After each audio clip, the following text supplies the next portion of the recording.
নতুন সরকার আসার পর থেকেই গ্রাম পঞ্চায়েতে নিয়োগ হবে সেটা আমরা সবাই শুনছি, কত শূন্য পদে নিয়োগ হবে সেটাও শুনছি। কিন্তু এখন মূল জিজ্ঞাসা যে বিজ্ঞপ্তিটা ঠিক কবে আসবে এবং পরীক্ষাটা ঠিক কবে হবে, কি তাই তো? তাহলে আজকের এই ভিডিওটা তোমার জন্য।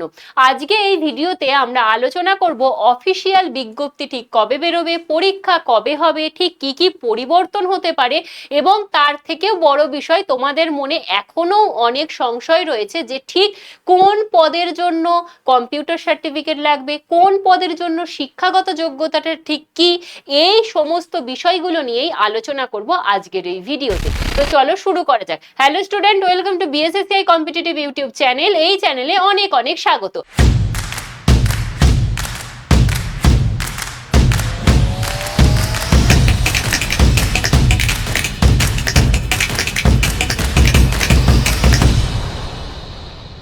আজকে আমাদের আলোচনার বিষয় হচ্ছে গ্রাম পঞ্চায়েত রিক্রুটমেন্ট 2026 এবং তার সংক্রান্ত আলোচনা, এবং অবশ্যই করে পরীক্ষা কবে, কিভাবে প্রিপারেশন নেব, সেই সমস্ত বিষয়গুলোই থাকবে আজকের এই ভিডিওতে।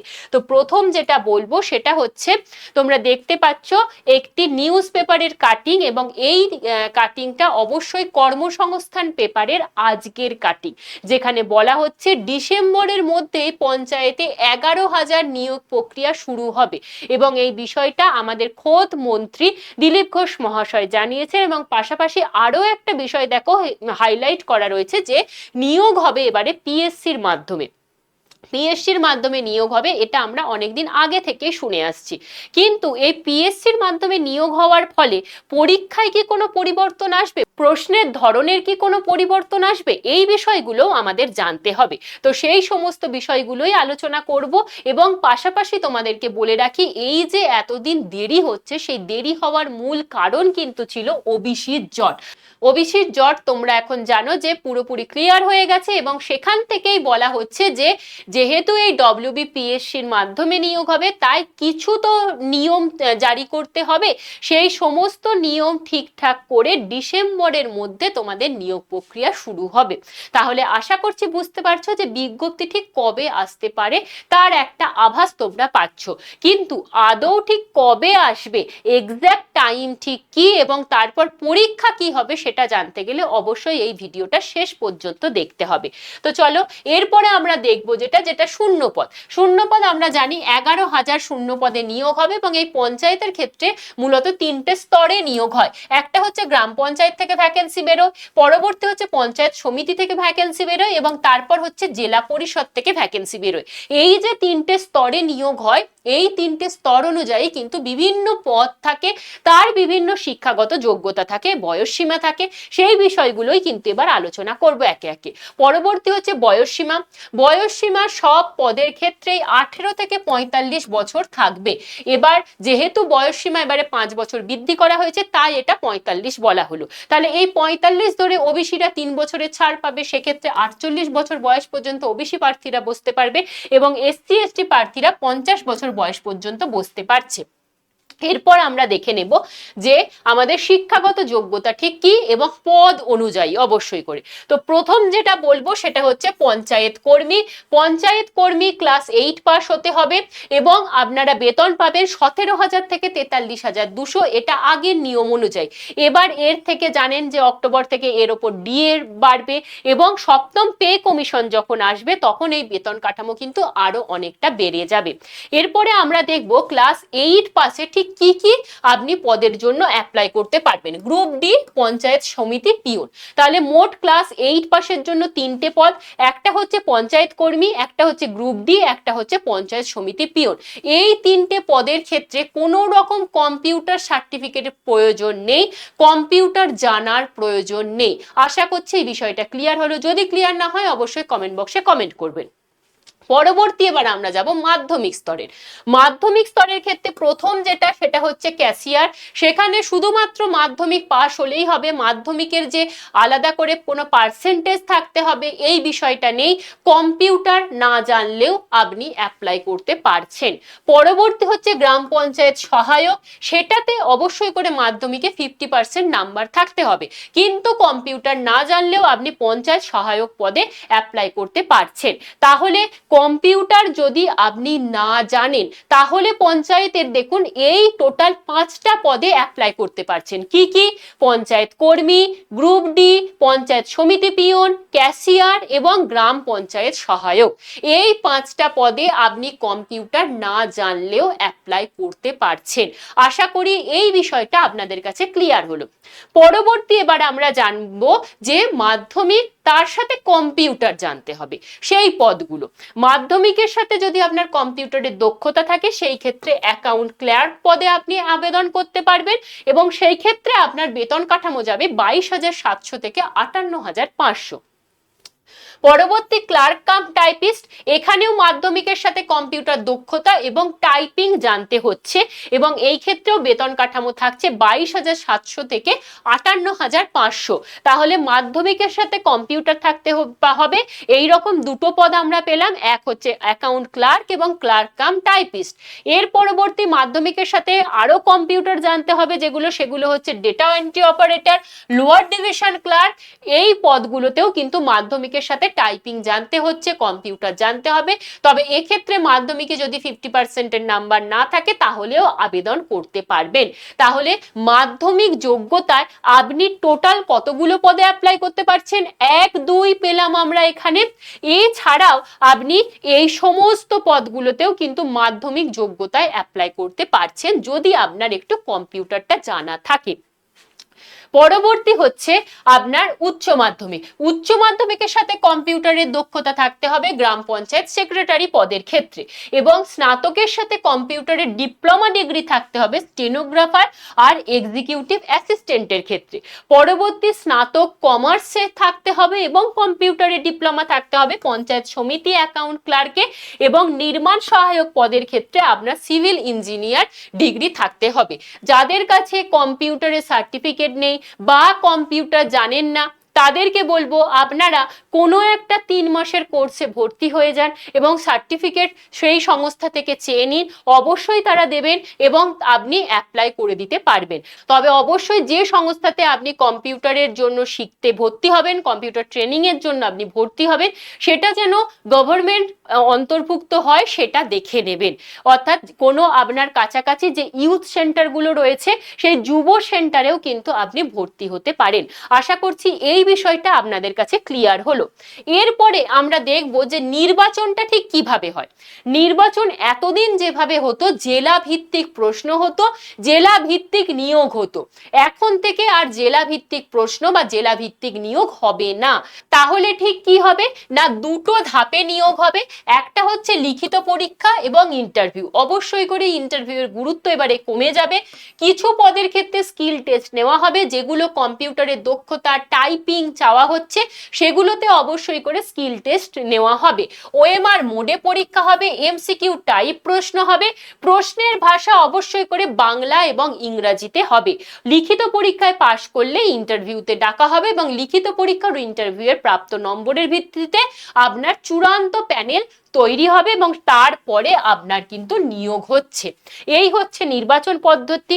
এবার আমরা দেখে নেব যে কি রকম কি পরীক্ষা পদ্ধতি। তো যে পদগুলো রয়েছে সেইগুলোর ক্ষেত্রে আগে কি পরীক্ষা হতো সেটা একটু দেখে নিই। পঞ্চায়েত কর্মী, গ্রুপ ডি, পঞ্চায়েত সমিতি পিয়ন, এইগুলো ক্লাস 8 পাশের, সেগুলো টোটাল 50 নম্বরের পরীক্ষা হতো। 43 নম্বরের লিখিত পরীক্ষা, 7 নম্বরের ইন্টারভিউ। এরপর মাধ্যমিক পাশের গ্রাম পঞ্চায়েত সহায়ক, গ্রাম পঞ্চায়েত সেক্রেটারি, এগুলো হচ্ছে আপনার 100 নম্বরের পরীক্ষা, তার মধ্যে স্কিল টেস্টও রয়েছে। Account clerk, clerk cum typist, এগুলো সব 100 নম্বরের পরীক্ষা এবং অবশ্যই করে তাতে স্কিল টেস্ট থাকছে। অপরদিকে data entry operator, cashier, lower division clerk, stenographer, executive assistant, নির্মাণ সহায়ক, পঞ্চায়েত সমিতি ক্লার্ক, এই সমস্তগুলোই কিন্তু একইভাবে 100 নম্বরের পরীক্ষা এবং সেখানে লিখিত পরীক্ষা থাকবে 85 নম্বরের। এরপরে আমরা দেখে নেব সিলেবাস কি ছিল। সিলেবাসে ছিল ইংলিশ, বাংলা, গণিত আর সাধারণ বিজ্ঞান, এই 4টে বিষয় এবং সেখান থেকে ইংলিশে 25 নম্বরের প্রশ্ন 25টা, বাংলাতে 25 নম্বর 25টা, প্রশ্ন, আর গণিতেও থাকবে 25 নম্বর, 25টা প্রশ্ন থাকবে। একইভাবে সাধারণ জ্ঞান থেকে 10টা প্রশ্ন থাকবে আর নম্বর থাকবে 10। এই করে টোটাল 85টা প্রশ্ন থাকবে 85 নম্বরের, যেগুলো 85 নম্বরের পরীক্ষা সেগুলো বললাম। তো সেগুলো এই হিসাবেই, এবং বাকি পদগুলোর ক্ষেত্রেও ঠিক একই সিলেবাস কিন্তু আপনাদের দেওয়া হতো।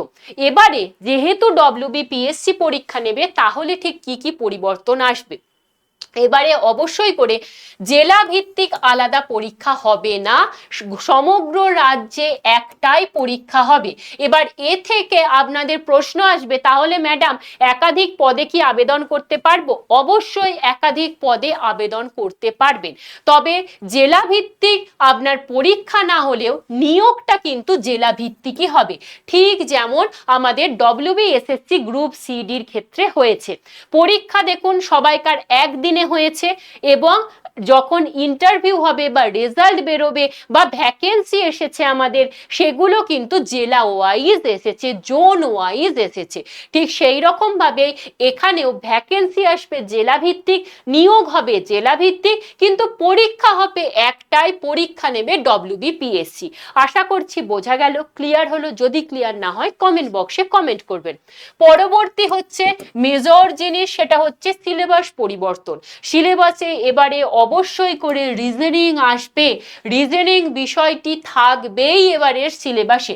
পরবর্তী প্রশ্নের ধরনের পরিবর্তন, যেহেতু পিএসসি পরীক্ষা নেবে, আমরা জানি পিএসসির পরীক্ষার স্ট্যান্ডার্ড কিন্তু একটু হাই, সুতরাং আগের ওই PYQ প্র্যাকটিস করে গেলে হবে না, ওই জল ভাতে প্রশ্ন করে গেলে হবে না। এখন একটু স্ট্র্যাটেজিক ওয়াইজ পড়তে হবে সমস্ত পদের ক্ষেত্রে, এবং অবশ্যই করে বেশ শক্ত মানের প্রশ্ন আসবে, সেটা বোঝাই যাচ্ছে, এবং সেই অনুযায়ী পড়তে হবে, এবং সেই অনুযায়ী পড়তে গেলে অবশ্যই আপনার কনসেপ্ট ক্লিয়ার করতে হবে। শুধুমাত্র MCQ পড়ে গেলে পরীক্ষায় পাশ হয়তো করবেন, কিন্তু কাট অফে আসা, প্যানেলে নিজের নাম দেখতে পাওয়া, এটা কিন্তু একটু মুশকিলের জায়গায় চলে যাচ্ছে।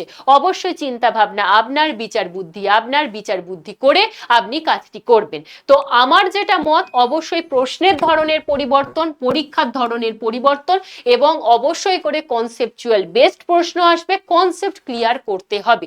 আর এইভাবে কনসেপ্ট ক্লিয়ার করতে গেলে অবশ্যই কিন্তু থিওরি বেসড পড়াশোনা করতে হবে, কোনো বাজার চলতি বই নয়, কিংবা শুধুমাত্র MCQ প্র্যাকটিস না, থিওরি পড়ে কনসেপ্ট ক্লিয়ার করতে হবে। তো সেটা যদি আপনি আমাদের হাত ধরেও করতে পারেন, কিংবা কোনো বই কিনে সেলফ স্টাডি করতে পারেন। পরবর্তী মূল যে প্রশ্ন, সেটা হচ্ছে বিজ্ঞপ্তি কবে আসবে।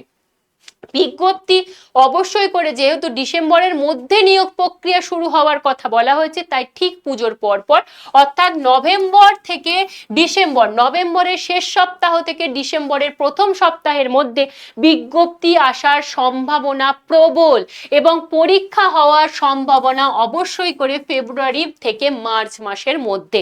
আবারও একই কথা বলবো, যেহেতু এবারে আমাদের বাজেটে এই বিষয়টি ঘোষণা হয়ে গেছে, তাই অবশ্যই করে 2027 মার্চের মধ্যে আপনাদের পরীক্ষাও কমপ্লিট হয়ে যাবে।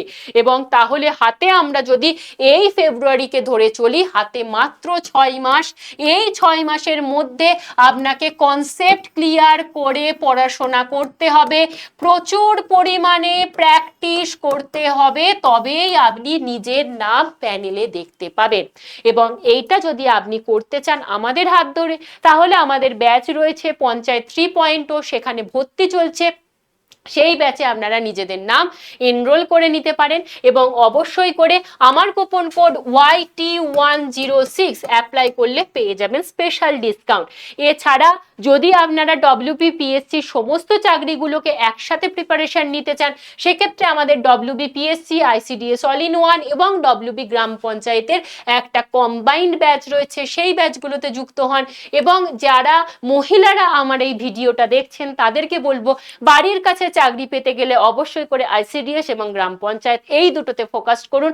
এবং অবশ্যই করে যদি ব্যাচে যুক্ত হতে চান, তাহলে এই যে আমাদের অ্যাপ রয়েছে BSSCI ডিজিটাল লার্নিং অ্যাপ, সেই অ্যাপে কিন্তু ডাউনলোড করে পেড ব্যাচে যুক্ত হতে পারেন, কিংবা ফ্রি ব্যাচেও যুক্ত হতে পারেন। সেক্ষেত্রে আমার কুপন কোড YT106 অ্যাপ্লাই করলে পেয়ে যাবেন স্পেশাল ডিসকাউন্ট। এছাড়া যদি কোনো প্রশ্ন থাকে তাহলে আমার ফোন নাম্বার 9674431123 এই নাম্বারে হোয়াটসঅ্যাপ করতে পারেন আপনার প্রশ্ন লিখে, আমি সমস্ত উত্তর দিয়ে দেব। তো আজ এই পর্যন্তই, সকলকে বলবো অফিসিয়াল বিজ্ঞপ্তির কিন্তু আসার ঘন্টা বেজে গেল, তার জন্য অবশ্যই পড়াশোনা শুরু করুন, প্রিপারেশন শুরু করুন। এখনো নোটিফিকেশনের ভরসায় বসে থাকবেন না, কারণ অলরেডি অনেক পরীক্ষার্থী পড়াশোনা শুরু করে দিয়েছে, তারা আপনার থেকে অনেকটা এগিয়ে গেছে, এবার আপনার পালা। Thank you.